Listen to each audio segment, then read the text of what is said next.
They bullied a poor Catholic girl, until Jesus appeared right behind them. What happened next didn't just stop the torment. It changed 3 young hearts forever. In the small town of Cedar Falls, Illinois, where everyone knew everyone's business, and Sunday mornings echoed with church bells from 5 different steeples, there lived a 10-year-old girl named Sophia Rossi. She was small for her age, with dark hair that her grandmother braided each morning, and eyes that held a quiet depth uncommon in children her age. Sophia lived in a narrow 2-story house on Maple Street with peeling white paint and a front porch that sagged slightly to the left. The house belonged to her grandmother, Elena Rossi, a woman in her late 60s whose hands were permanently stained from years of cleaning other people's homes, but whose spirit remained untouched by the weight of hardship. Sophia's parents had died in a car accident when she was 4, leaving her grandmother as her sole guardian. Elena worked 3 cleaning jobs to keep food on the table and heat in the house, but even with her tireless efforts, money was always tight. Sophia's school clothes came from the church donation box, carefully mended and pressed. Her shoes, once black, had faded to a dull grey, the soles worn thin from too many miles. Her winter coat, patched at the elbows with mismatched fabric, had belonged to 3 other children before reaching her. But Sophia never complained. Not about the meager lunches of bread and cheese that Elena packed for her each morning. Not about the way her classmates' eyes lingered on her patched coat or worn shoes. Not even about the whispers that followed her through the hallways of Riverside Elementary.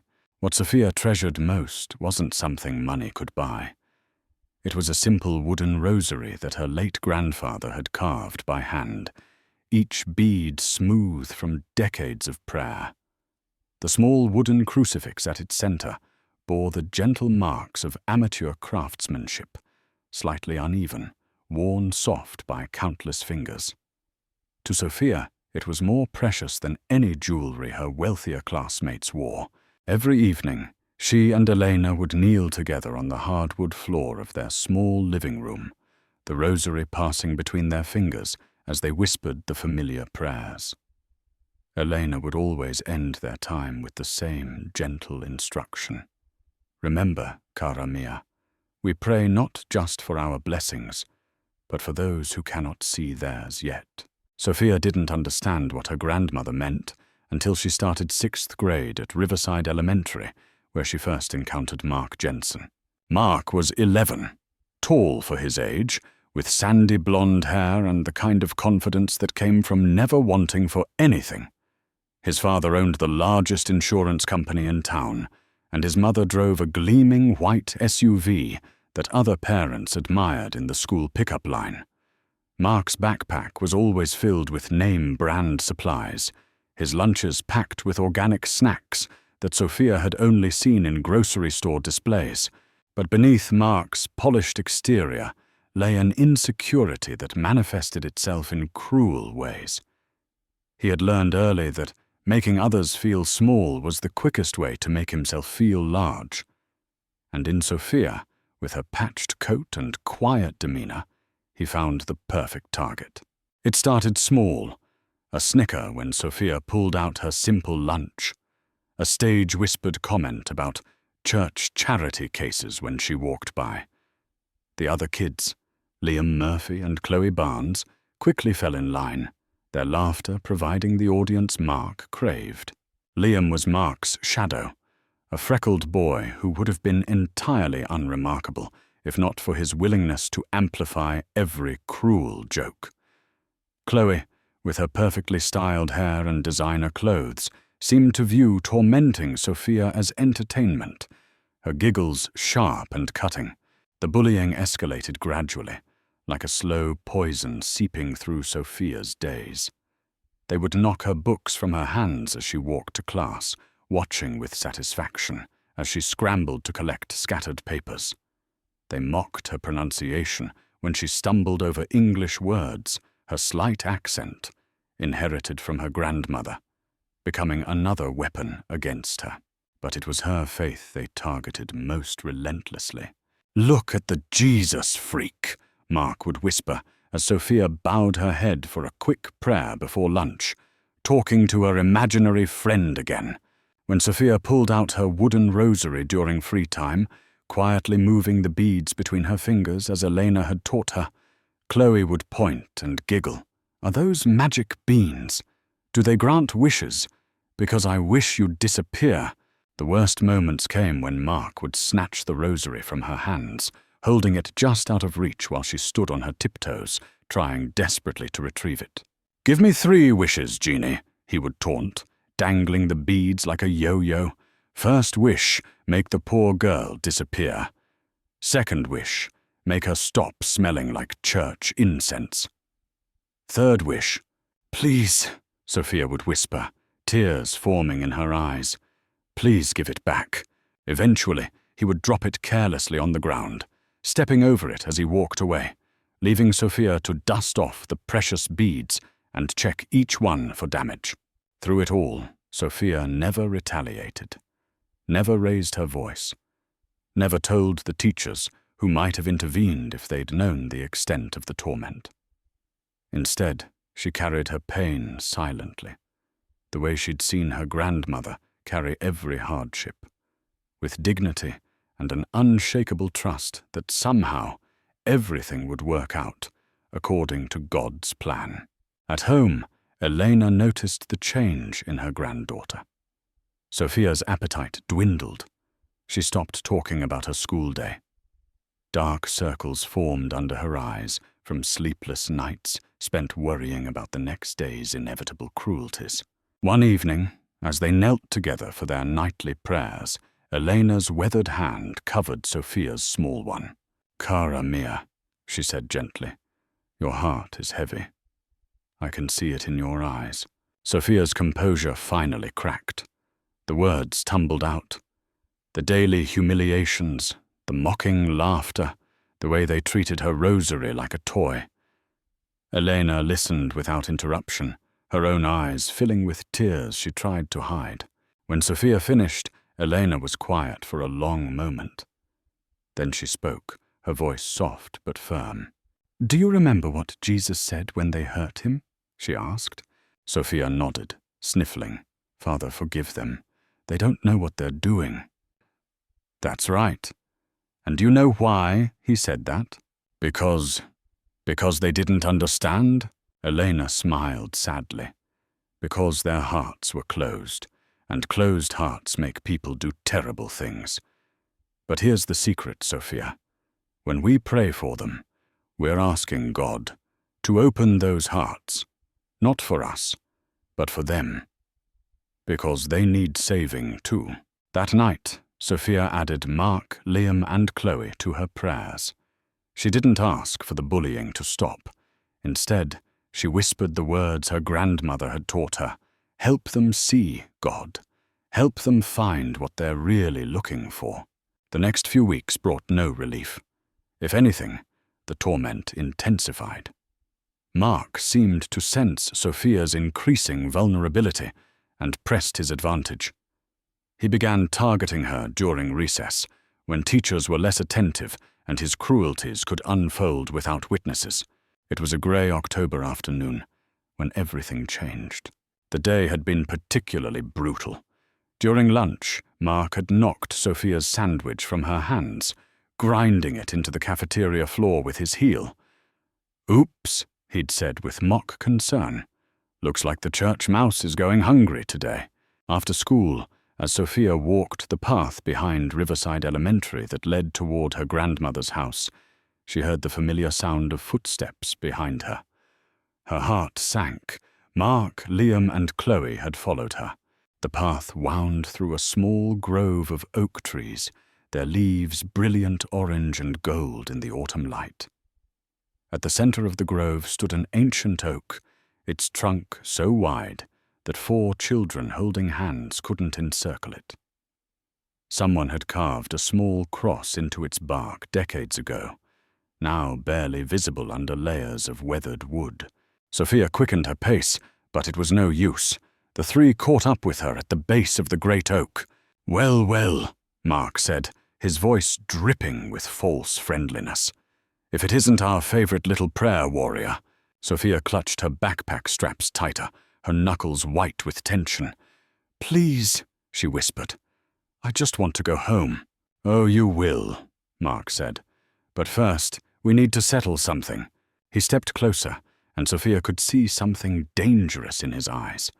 A cold determination that hadn't been there before. "I'm tired of watching you play with your little magic beads," he continued. "It's embarrassing. You're making our whole class look stupid." Sophia's hand instinctively went to her neck, where the rosary hung beneath her worn sweater. Mark noticed the gesture and smiled. "That's right.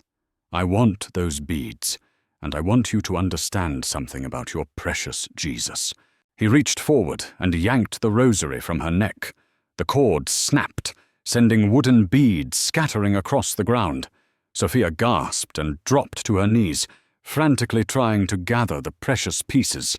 "Stop," she pleaded. "Please don't." But Mark wasn't finished. He held the wooden crucifix in his palm, then picked up a jagged stone from the ground. "Here's what I think of your imaginary friend," he said, raising the rock above the delicate carving. Liam and Chloe watched with wide eyes, suddenly uncomfortable with the escalation, but too intimidated by Mark to protest. Sophia looked up from where she knelt on the cold ground, tears streaming down her face. In that moment, she felt more alone than she ever had since her parents died. But then, through her fear and despair, she heard her grandmother's voice. "When we pray for them, we're asking God to open their hearts." Sophia closed her eyes and whispered the words that had sustained her through every trial. "Father, forgive them. They don't know what they're doing." As the prayer left her lips, the world around them changed. The wind, which had been rustling the oak leaves just moments before, died away completely. The distant sounds of traffic and children playing seemed to fade until there was only silence, deep, profound, and somehow alive. Mark, still holding the stone above the crucifix, felt a chill run down his spine. Something was wrong. The air itself felt different, charged with an energy he couldn't name. Behind them, a soft, golden light began to emanate from the space between the trees. It wasn't harsh or blinding, but gentle, like sunlight filtered through honey. The light cast no shadows, but seemed to soak into everything it touched, making the autumn leaves glow with impossible warmth. Liam noticed it first.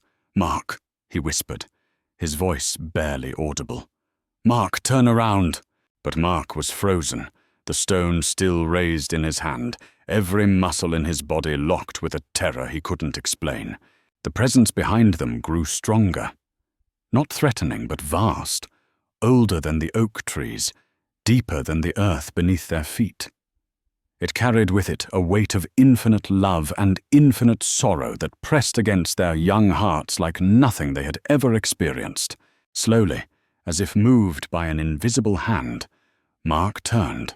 Standing there, perhaps 10 feet away, was a man in simple robes. He looked ordinary in some ways. Dusty sandals, work-worn hands, hair that fell to his shoulders. But his eyes held depths that spoke of eternity, of every prayer ever whispered, of every tear ever shed. This was Jesus. Not the sanitized figure from Sunday school pictures, but the real man who had walked the roads of Palestine, who had been mocked and beaten and crucified. The scars on his hands were faint but visible, pale marks that spoke of nails and wood, and a love so great it had conquered death itself. He said nothing. He didn't need to. His gaze moved from Mark to Liam to Chloe, and in his eyes they saw themselves reflected, not as the confident bullies they pretended to be, but as the frightened, insecure children they really were. But there was no anger in that gaze, no condemnation, only a sorrow so profound it took their breath away, and a love so complete It shattered every wall they had built around their hearts. Mark's hand began to tremble.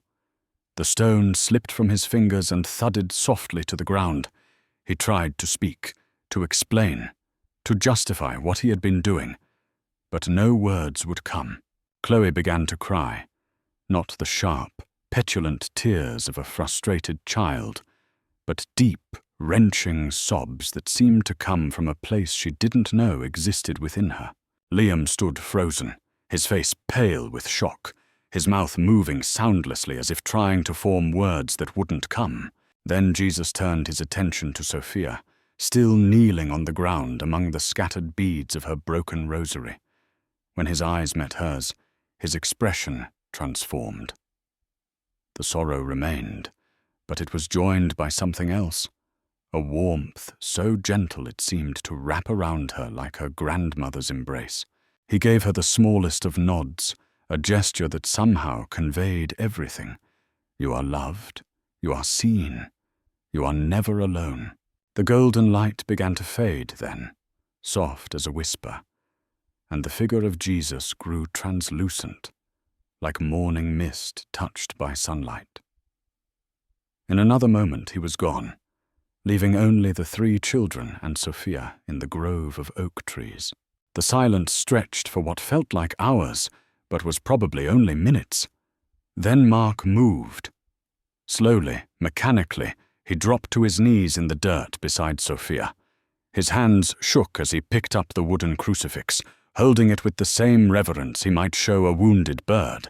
"I'm sorry," he whispered, the words torn from somewhere deep within him. "I'm so sorry." He held out the crucifix with both hands, his head bowed low. I didn't know." Sophia looked at him through her tears.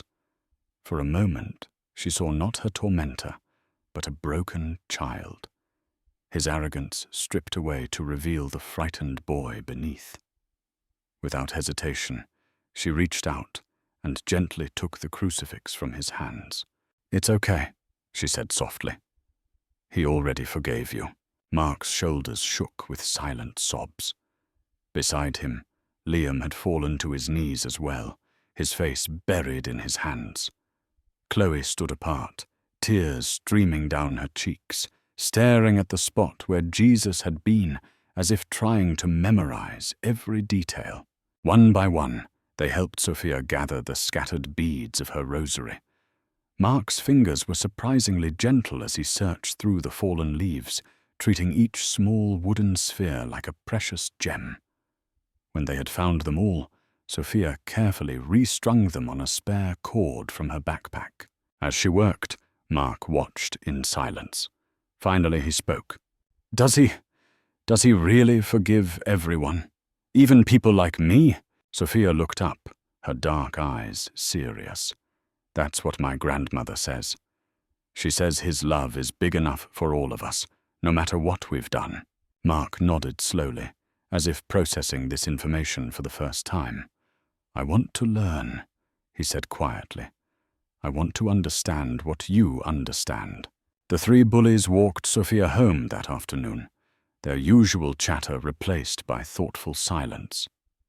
When they reached the sagging porch on Maple Street, Elena Rossi was waiting, her weathered face creased with worry. "Sophia, cara mia, you're late," she began, then stopped when she saw the other children.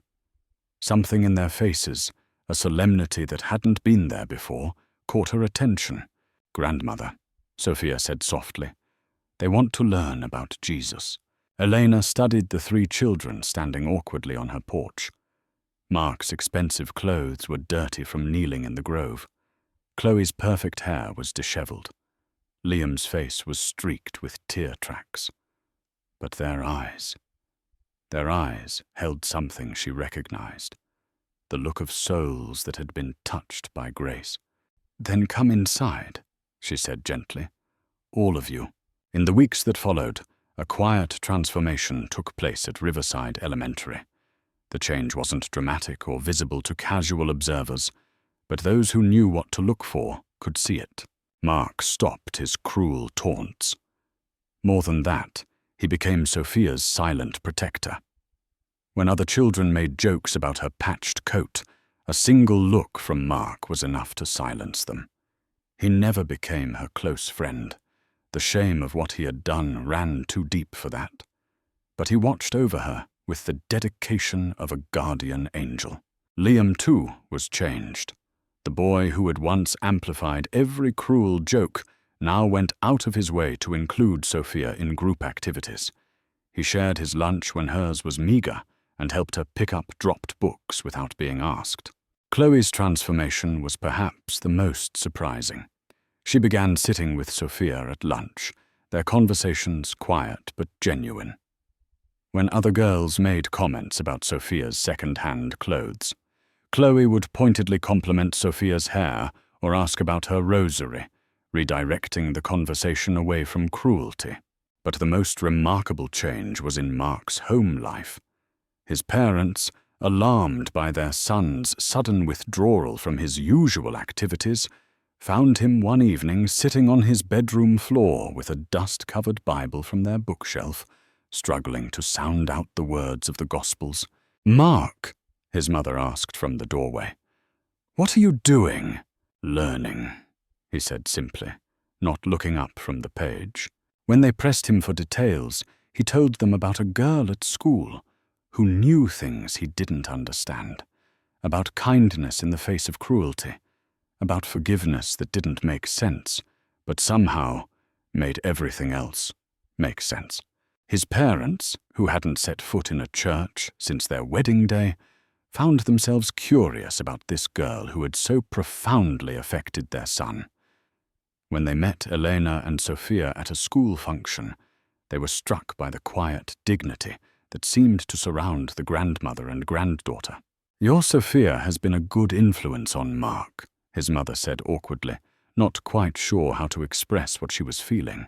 Elena smiled, her eyes twinkling. The children, they teach each other. Sometimes the lessons come in unexpected ways. As autumn turned to winter, Mark began joining Sophia and Elena for their evening prayers. At first, he just sat quietly, listening to the unfamiliar words of the rosary. But gradually, he began to participate, his young voice joining theirs in the ancient rhythm of prayer. One snowy December afternoon, several months after the encounter in the oak grove, Sophia was sitting beneath the great tree reading when Mark approached. He held something in his hands, a small, clumsily carved wooden bird, its wings slightly uneven, but smoothed by patient sanding.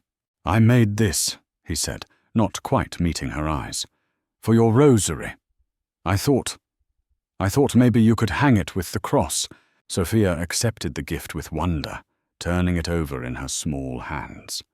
The carving was imperfect, clearly the work of inexperienced fingers, but it was beautiful in its sincerity. "It's wonderful," she said, and meant it. "What kind of bird is it?" Mark shifted his weight, suddenly shy. "A dove. My mom said they mean peace." Sophia carefully tied the wooden dove to her rosary with a thin strip of leather.